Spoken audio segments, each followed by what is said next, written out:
Bonjour à tous et bienvenue dans ce nouveau cours pour tuto.com où je vais vous apprendre aujourd'hui à retoucher un portrait de A à Z. Alors entendons-nous bien, il ne s'agit pas de faire de la retouche haute définition pour un magazine de mode, mais plutôt de retoucher des portraits de photos que vous auriez pu faire en famille ou pendant un mariage. Là en l'occurrence ici c'est le cas, c'est une photo que j'ai prise qui est surexposée et qui a plein de défauts, mais c'est pas très grave parce qu'une fois qu'on aura terminé le cours, ça ressemblera à ça. Alors je vais vous apprendre aujourd'hui à retoucher la peau, à modeler un visage, retoucher les yeux, les dents, créer une ambiance de manière à avoir une image qui au final soit quasi professionnelle. Vous allez apprendre à créer des actions, vous allez apprendre à utiliser l'outil densité, le pinceau, le mode masque, vous allez aussi pouvoir apprendre à utiliser l'outil tampon, tout ça et ainsi de suite, l'outil pièce, tout ça de manière très simple, de manière à ce que même si vous n'êtes pas un pro de la retouche, vous obteniez des résultats qui soient plutôt sympas et presque proches des pros. Voilà. On commence tout de suite, le tutoriel retouche de A à Z, c'est maintenant et c'est sur tuto.com.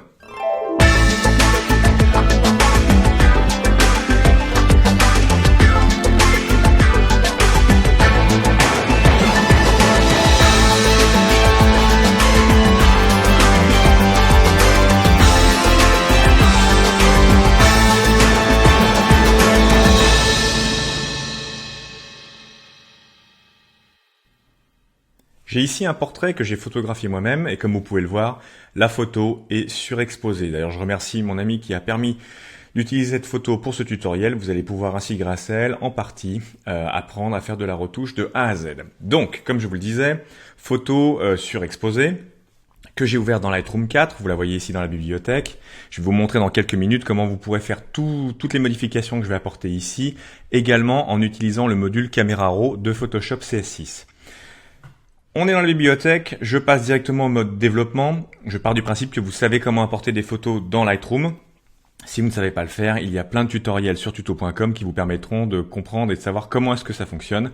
Là, vous avez la photo dans Lightroom, elle a été téléchargée dans Lightroom et vous accédez dès maintenant au module de développement. Afin que vous puissiez voir correctement à l'écran ce qui se passe, j'ai enlevé en fait tous les panneaux qu'il peut y avoir d'habitude dans Lightroom et je n'ai gardé que la partie développement que vous voyez ici. Alors, comme la photo est surexposée, avant de pouvoir commencer la retouche dans Photoshop, on va essayer d'améliorer un petit peu tout ça et de la rendre plus contrastée, peut-être un petit peu moins brûlée à certains endroits, de manière à ce que ça rende bien pour la version finale. Ce que je vais faire ici, tout simplement, je vais simplement travailler avec les réglages de base. Je vais pas vous embêter et vous emmener dans les corrections d'objectifs. Vous pouvez le faire si vous le souhaitez. Ça va pas changer grand-chose. Sachez simplement que la photo a été prise avec un Nikon D700 et un objectif 28-70. Donc la distorsion n'est pas énorme. Donc que vous utilisiez la correction d'objectif ou pas, ça n'apportera pas beaucoup de différence. Alors, qui dit surexposition dit baisse de l'exposition justement et c'est ce que je fais dès maintenant. Vous voyez, il faut pas bouger grand chose, il suffit de déplacer un petit peu le curseur et vous avez déjà ici une image qui commence déjà à prendre un peu plus de profondeur.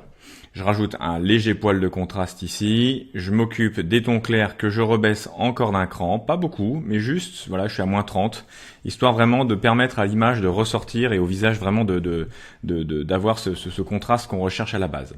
Voilà, on est presque prêt en fait, parce qu'il n'y a pas grand chose d'autre à faire. Je vais peut-être prendre ici l'outil pinceau que vous voyez en haut. Alors, sachez que l'outil pinceau a quasiment les mêmes propriété que les réglages de base. Il vous permet simplement ici, comme vous le voyez à l'image, de pouvoir retoucher certains éléments de l'image. Donc là, ici, vous avez tous les curseurs. En double-cliquant sur le mot effet, que vous voyez là, vous voyez, si je déplace tous mes curseurs ici comme ça, si je redouble-clique sur regardez bien les curseurs ici, si je reclique ou double-clique sur le mot effet, tous les curseurs partent à 0. Donc par défaut, moi je reclique toujours là-dessus de manière à avoir tout bien remis en ordre. Et pour pouvoir voir la modification que je vais apporter avec mon pinceau, je baisse par exemple l'exposition de manière extrême et je vais pouvoir maintenant commencer à peindre sur l'image que vous voyez ici. Alors c'est pas grave si c'est extrême parce que on va pouvoir le retoucher. Vous voyez, c'est-à-dire que là maintenant mon pinceau ici a bien appliquer l'effet sur la zone rouge que vous voyez là. Alors, si vous vous demandez comment est-ce que j'applique cette zone rouge ou comment je la fais apparaître, simplement survolez avec votre souris au-dessus de ce point. Voilà, vous maintenez votre souris dessus et vous allez voir qu'au bout de quelques secondes, ce masque rouge apparaît et vous permet de voir où vous avez appliqué la modification. Donc je vois bien qu'ici j'ai appliqué ce pinceau sur l'image et je vais pouvoir modifier maintenant, si je le souhaite, voilà, je peux soit augmenter l'exposition de manière extrême, soit le rebaisser. Je vais pouvoir ajuster l'effet que j'ai appliqué à ce pinceau. Je vais même d'ailleurs créer un nouveau pinceau. Vous voyez, j'ai cliqué sur nouveau, ça va me créer un nouveau pinceau maintenant. Je vais baisser un petit peu la taille de mon pinceau, puis je vais peindre de ce côté-ci. Même principe, voilà, autour, tac, voilà, pas trop. Et ensuite, je vais régler à nouveau l'exposition. Voilà, je vais l'ajuster. Ce qui fait que maintenant, on a bien une image qui a pris beaucoup plus de volume, plus d'épaisseur, et on va pouvoir commencer à la retoucher dans Photoshop. En recliquant sur pinceau, voilà, je retourne dans mon réglage de base. Et voilà, il n'y a plus qu'à maintenant passer sur Photoshop. Pour faire ça directement depuis Lightroom, une commande à connaître. Sur PC, c'est CTRL-E et sur Mac, c'est Commande-E. Si je le fais dès maintenant, vous allez voir, l'image va s'ouvrir dans Photoshop. Généralement, je préfère garder le profil incorporé à l'espace de travail. Ça permet de garder effectivement toute la richesse des couleurs en provenance de Lightroom. J'ouvre le fichier et voilà, vous avez donc l'image ici qui est la photo retravaillée dans Lightroom, directement accessible depuis Photoshop et c'est sur cette image qu'on va maintenant appliquer les modifications. Si vous avez simplement Photoshop et pas Lightroom, je vous montre dans quelques secondes comment faire la même chose depuis Photoshop et Camera Raw. Si vous avez déjà Lightroom et que vous avez fait toutes ces modifications, avancez dans le tutoriel et on passe à l'étape 2 immédiatement.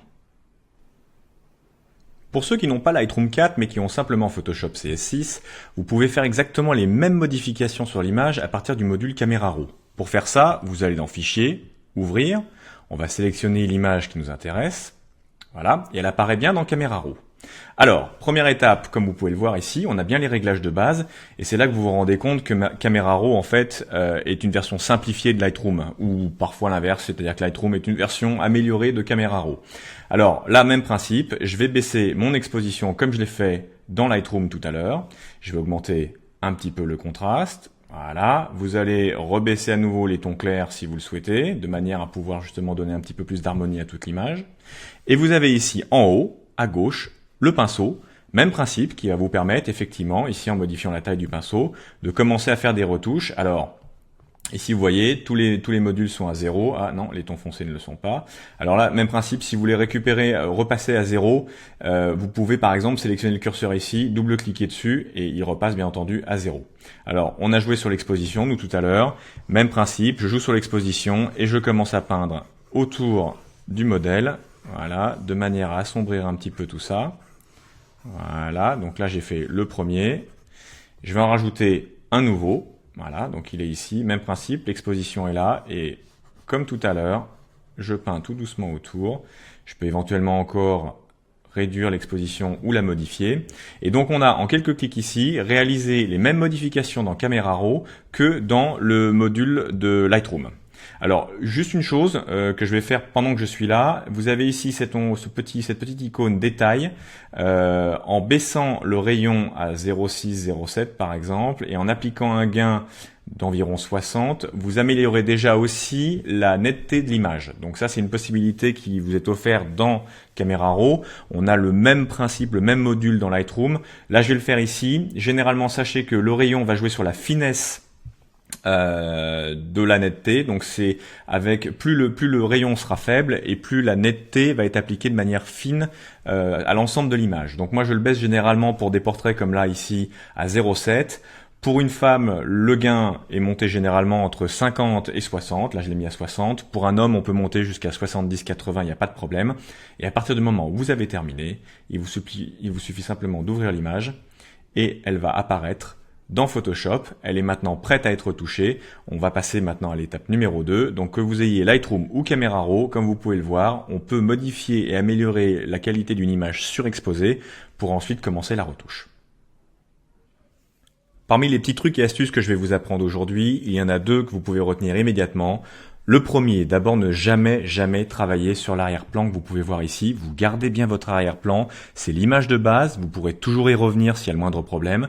Et donc par défaut, quand vous avez un arrière-plan comme celui-là, une image qui est ouverte, vous dupliquez d'abord l'image. Et pour pouvoir faire cela, si vous êtes sur Mac, vous faites Commande J ou alors sur PC CTRL J et vous voyez que ça crée un nouveau calque en fait qui est une copie de votre arrière-plan. Donc ça, première info importante, ne travaillez jamais sur l'arrière-plan. Deuxième chose, on travaille sur un portrait, et on travaille sur le portrait en plus d'une dame. Et les dames, généralement, se trouvent toujours trop grosses sur les photos. Ça sert à rien de commencer à faire des modifications incroyables avec l'outil du style Liquify ou autre, qui vont permettre ensuite d'avoir quelqu'un de ultra maigrissime. Par contre, vous pouvez toujours ajouter une petite pointe, une petite retouche comme ça, très facile, en sélectionnant l'outil transformation. Alors pour faire ça, sur Mac c'est Command T ou sur PC c'est Ctrl T. Vous voyez qu'il y a un cadre qui vient de se créer autour de l'image et vous voyez surtout qu'en haut, vous avez différents paramètres qui s'affichent, notamment la largeur de l'image et ici elle est à 100%.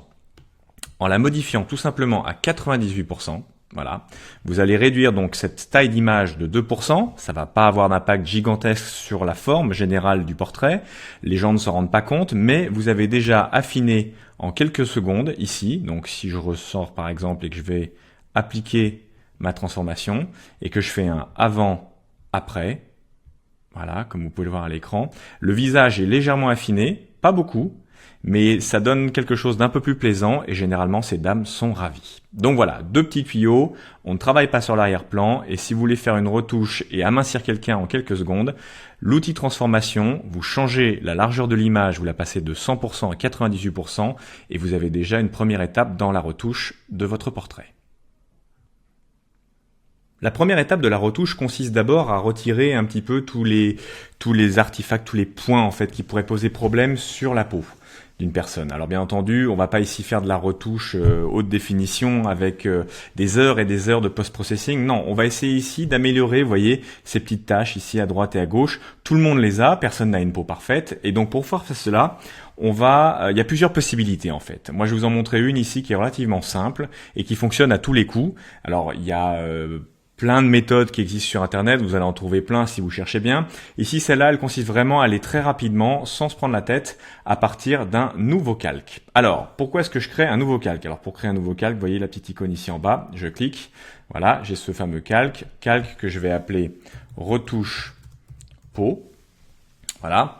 Et donc, je vais travailler avec un outil qui est en l'occurrence celui-ci, qui est l'outil correcteur.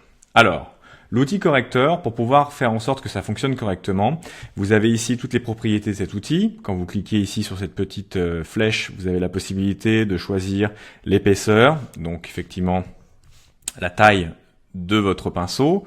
Donc on va le garder pour l'instant une taille comme celle-là. On va réduire la dureté, généralement vous voyez 50-60%, voilà.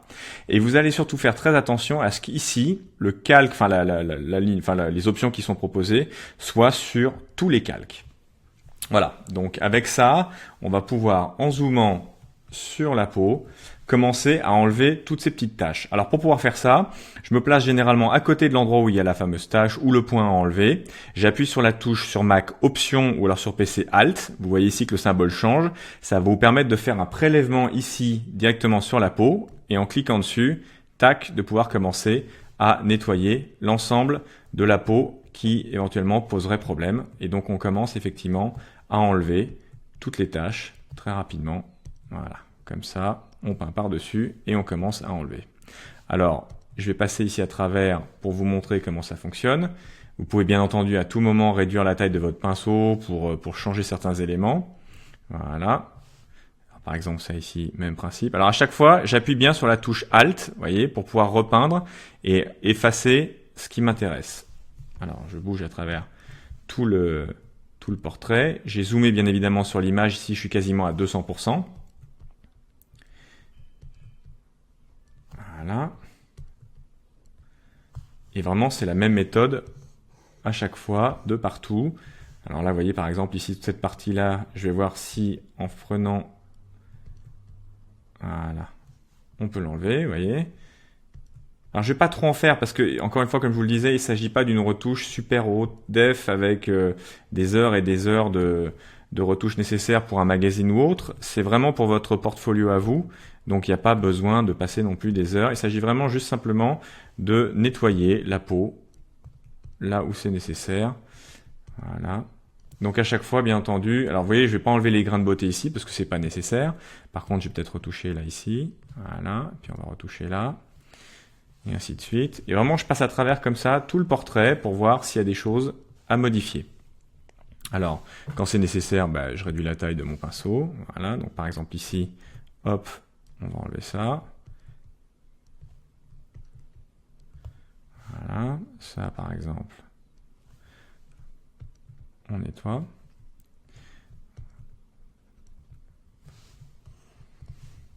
On peut même essayer ici par exemple d'enlever cette partie-là. Alors n'hésitez pas à bien sélectionner, à faire une sélection autour de manière à ce que ce soit bien uniforme et qu'il n'y ait pas trop de problèmes de contraste et de soucis d'éclairage. Donc vous voyez, on arrive quand même déjà à enlever pas mal de choses. D'ailleurs, si je désélectionne ce calque, vous voyez, on fait avant, après, on voit déjà une sacrée différence. Donc revenez en arrière, zoomez, reculez, de manière à vraiment bien voir où vous pouvez apporter des modifications. Si par exemple, vous voyez, si ce grain de beauté là, vous le trouvez trop important, et bien tout simplement, j'augmente la taille de mon pinceau. Je sélectionne avec ma touche option, mon bouton Alt, ici un point, et je commence à peindre. Voilà, alors si c'est un petit peu trop, vous voyez, on rajoute de la texture autour, de manière à rendre la chose un peu plus uniforme. Voilà, et en quelques clics, ça a disparu. Tac, on va enlever celui-là. Je vais à nouveau réduire la taille de mon pinceau. Alors vous voyez, on fait ça vraiment de partout. Alors, je vais pas vous montrer ça sur l'ensemble du portrait. Je vais avoir quelques minutes pour retravailler l'ensemble de l'image. Donc, on va faire une petite pause et on reviendra ensuite à continuer à le faire vous aussi de votre côté, aussi longtemps que vous le souhaitez, sur l'ensemble des points qui vous semblent importants ou qui ont besoin d'une retouche. Et puis, on se retrouve juste après pour la prochaine étape où on continuera à modifier le portrait de cette personne. Alors voilà, j'ai fait ma retouche et j'ai enlevé toutes les parties qui me semblaient tachées, éventuellement pas forcément super belles comme je le souhaitais sur la peau. Donc vous pouvez voir le avant, après. D'ailleurs si je zoome, ça sera peut-être plus simple pour vous pour voir ce qui se passe au niveau du visage. Vous avez le avant, après, avant, après. Donc ça vous donne déjà une bonne idée. Alors, pendant qu'on y est, vous voyez ici, on a parfois des petits traits rouges comme ça aussi sur les yeux. Bah, même principe, on peut zoomer fortement dedans et toujours même pareil, hein, j'ai pas changé, je suis toujours sur l'outil correcteur. Je vais réduire la taille ici, voilà, à 7, parfait. J'ai toujours tous les calques de sélectionner. Je vais bien prendre ma touche option ou ma touche Alt sur PC et sélectionner ici du blanc. Et puis je vais commencer à peindre, vous voyez, de manière à ce que ça. Et puis j'hésite pas à refaire plusieurs sélections de manière à pouvoir enlever toutes ces petites taches, toutes ces petites vénules ici qui apparaissent, de manière à avoir le fond de l'œil le plus blanc possible, sans tache. Alors voilà, on prend le temps qu'il faut pour le faire. Voilà. Tac. Alors on n'est pas obligé de le faire non plus trop dans ce cas présent parce que c'est encore une fois pas de la retouche haute définition. Mais vous voyez, si on fait avant, après, on voit bien que ce qui était dans l'œil ici a disparu. Et donc ça aussi pareil, même pour les yeux, ça fonctionne. Vous avez la possibilité effectivement d'enlever ces petites vénules et de blanchir déjà une première fois l'intégralité de l'œil. Voilà, donc on a fait la modification ici, de la retouche pour la peau. On a enlevé toutes les taches et tous les petits problèmes qu'on pouvait éventuellement voir. On n'est pas obligé d'aller dans le micro détail, mais ça vous donne déjà une bonne idée de ce qu'il est possible de faire avec un calque transparent et en appliquant les bonnes sélections au niveau de l'outil correcteur que vous voyez ici. Maintenant qu'on a retouché la peau, on va l'adoucir et lui donner un côté homogène.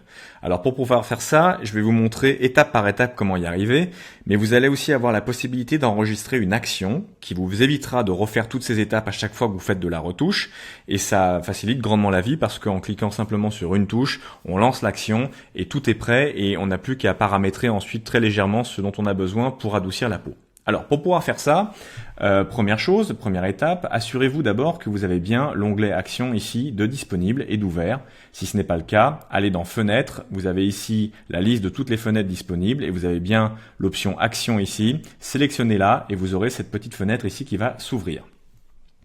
Je vais donc en créer une nouvelle et pour créer une nouvelle action, vous avez ici l'onglet Créer une action. On sélectionne, je l'appelle Adoucir peau. C'est une action par défaut. Vous pouvez bien entendu lui associer une touche de fonction si vous le souhaitez. Moi, je vais pas le faire pour l'instant parce que je cliquerai sur la touche lecture quand c'est nécessaire. Mais si vous décidez par exemple de lui associer la touche F1 ou F2, à partir du moment où vous presserez cette touche une fois qu'elle aura été enregistrée, ça lancera l'action systématiquement. Voilà. Donc on va commencer l'enregistrement dès maintenant. Première étape. On a ici tous les calques qui ont été retouchés jusqu'à maintenant et on va en créer une copie globale. Donc on va fusionner tous ces calques dans un nouveau calque. Et pour pouvoir faire cela, vous avez un raccourci dans Photoshop. Si vous êtes sur Mac, c'est Shift, Alt, Commande E. Si vous êtes sur PC, c'est Shift, Alt, Contrôle E. Et comme vous pouvez le voir ici, vous avez bien le calque numéro 2 qui apparaît à l'écran et qui contient bien l'ensemble des éléments qui ont été touchés ou retouchés dans Photoshop depuis qu'on a commencé ce tutoriel. La deuxième étape, c'est qu'on va intervertir cette image. Pour pouvoir le faire, on va cliquer sur Commande I sur Mac ou Ctrl I sur PC. Et comme vous pouvez le voir, c'est juste affreux, mais si votre image a cette tête-là, vous êtes sur la bonne voie. Prochaine étape, on va convertir ce calque ici en allant dans Filtre et on va le convertir pour les filtres dynamiques. Pourquoi est-ce qu'on fait ça ? Alors je vais cliquer sur OK et vous allez voir qu'ici à l'écran va apparaître juste au niveau de ce calque une petite icône supplémentaire qui vous indique bien que le calque a été converti pour les filtres dynamiques. La raison pour laquelle on fait ça, c'est parce que d'habitude quand on convertit ou quand on applique un filtre sur une image sans avoir fait cette conversion, le filtre est appliqué à l'image de manière définitive. Il n'y a pas moyen de revenir en arrière. Donc si vous faites un premier filtre, un deuxième filtre, un troisième filtre, si par exemple vous vous êtes trompé au deuxième et que vous voulez revenir en arrière, à moins de vraiment revenir dans l'historique et de supprimer toutes les modifications qui ont été faites depuis, vous ne pourrez pas modifier le filtre qui vous semble faux ou qui doit être ajusté. Avec cette conversion ici, vous avez la possibilité de garder chaque filtre propre et ensuite de réajuster le tir si c'est nécessaire. Donc voilà, on a converti tout ça et donc on a notre image inversée, il est bien converti, on va pouvoir maintenant appliquer nos filtres.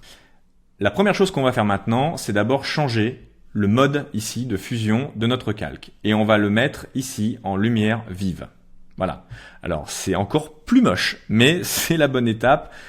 Croyez-moi, suivez bien étape par étape ce que je suis en train de faire, vous allez voir, on va arriver au final à quelque chose qui tient la route. Donc, on a modifié le mode de fusion lumière vive. On va maintenant pouvoir appliquer notre filtre, notamment le filtre ici dans divers, passe haut. Voilà. Alors vous voyez, d'un seul coup, l'image apparaît et on commence à voir qu'effectivement l'image se trouble. Alors vous avez la possibilité de choisir ici le rayon, généralement entre 10 et 11. Ici, tiens, je vais le laisser à 10, allez 9,9. Et vous avez effectivement une image ici qui se floute un petit peu partout et qui vous donne un adoucissement de peau général. D'accord ? Si je fais avant, après, ça va être un petit peu difficile parce que j'étais sur le mode lumière vive. Mais on a déjà quelque chose ici qui adoucit l'ensemble de la peau. Je sélectionne, je clique sur OK. Prochaine étape, comme on a inversé l'image, souvenez-vous, si j'applique les filtres ici, ils sont inversés. D'accord ? Donc si j'applique un filtre de flou, ça va en fait ça va rapporter de la netteté, en fait, tout simplement. Donc ça va renforcer la qualité de l'image. Donc si je vais dans flou ici, gaussien, voilà, et que je sélectionne quelque chose, allez, on va dire entre 6, bon, ça m'a l'air pas trop mal comme ça, 6, c'est très bien. Voilà, vous voyez, on a récupéré, alors si je fais OK, et que j'augmente ici et que je zoome, j'ai récupéré ici, vous voyez, la qualité, j'ai retrouvé à nouveau de la netteté en fait. Donc si je fais un avant-après, vous voyez, je vais rezoomer encore même plus pour vous montrer. Vous voyez ici, regardez le côté un petit peu homogène de la peau. Si j'enlève tout ce que je viens d'appliquer, vous voyez, avant-après, on a effectivement quelque chose de plus homogène, mais qui est appliqué à l'ensemble de la photo. Et c'est pas forcément ce que je souhaite. Moi, je le veux sur la peau, mais je le veux pas forcément sur les yeux, ni sur les lèvres, ni sur les cheveux. Donc, en fait, ce qu'il va falloir faire maintenant, c'est créer un masque, d'accord, sur l'ensemble de cette image, et ensuite, avec le pinceau, repeindre et faire apparaître ce calque sur les éléments qui m'intéressent. Alors, on a le calque ici. Pour lui associer un masque, et je vais mettre un masque noir pour cacher ce calque, je vais cliquer sur la touche Option du Mac ou alors Alt sur PC, et ensuite sur le petit bouton ici masque.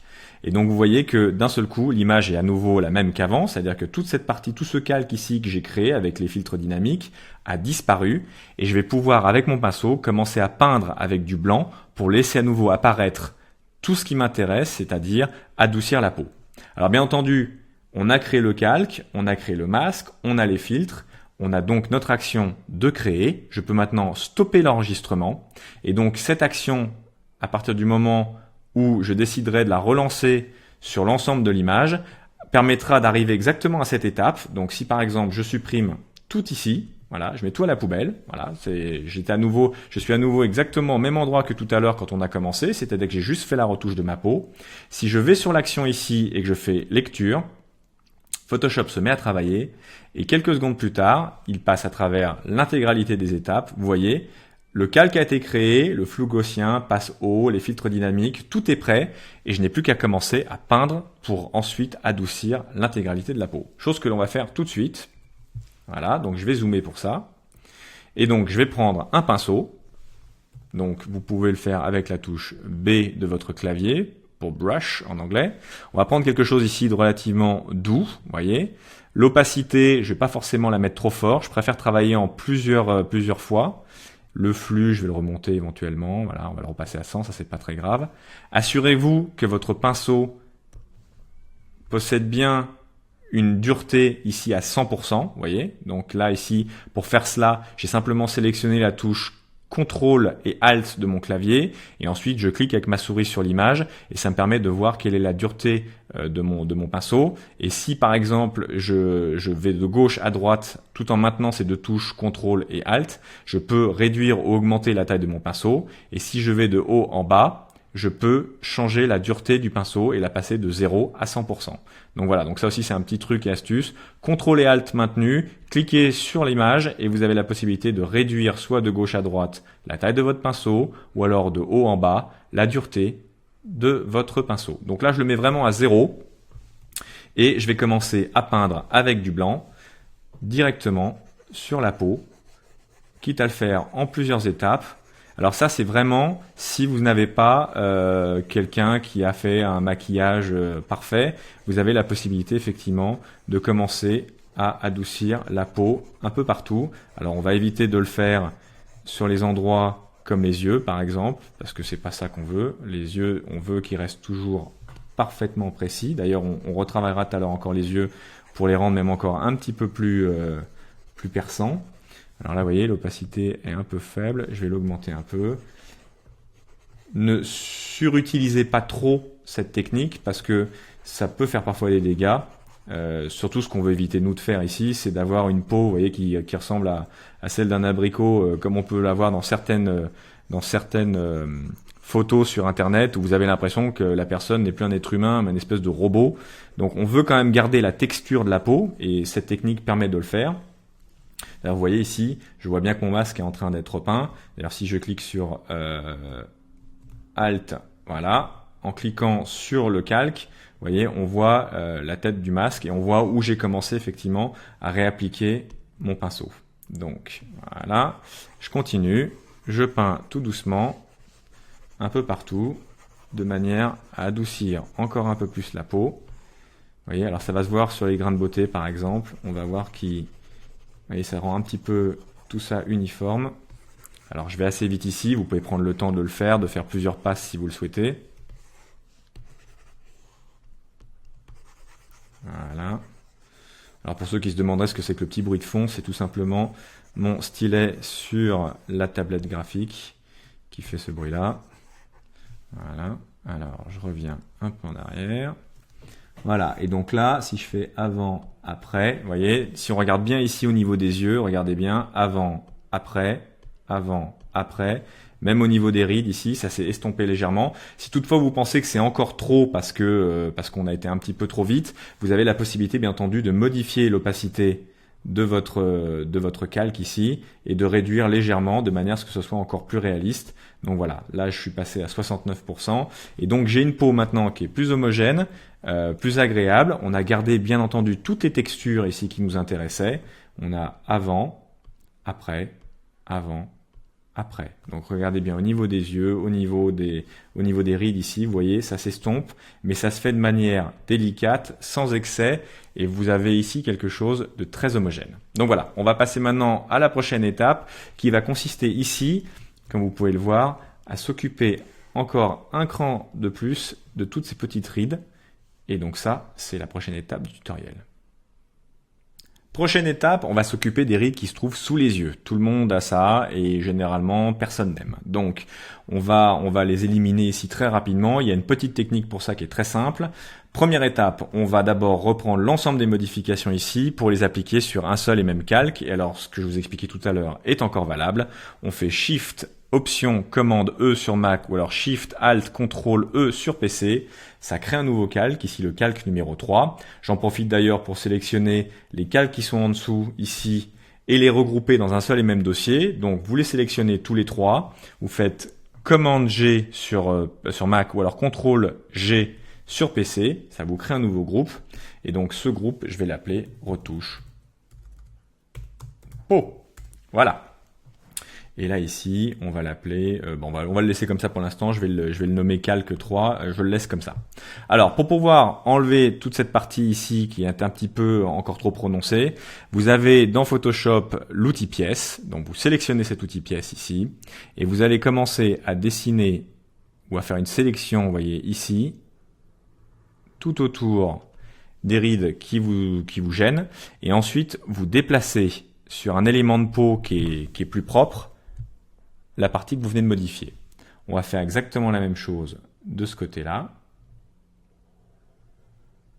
Voilà. Et vous voyez, quand je descends et que je relâche, vous voyez, on a effectivement les rides qui ont disparu. Alors c'est un petit peu extrême, vous voyez, parce que si je fais avant-après, ça fait encore une fois un peu robotique. Et donc heureusement, on a la possibilité de jouer sur l'opacité pour laisser de nouveau, alors soit on l'enlève complètement, vous voyez, ou alors je remonte tout doucement et je laisse malgré tout encore apparaître un tout petit peu de texture de manière à avoir un avant-après qui soit un peu plus réaliste que si j'avais été à 100%. Donc voilà, on a maintenant retouché complètement la peau, on a bien effectivement les rides sous les yeux qui sont estompés, atténués, on a la peau qui a été adoucie et donc on va pouvoir continuer donc notre retouche de portrait dans l'étape suivante.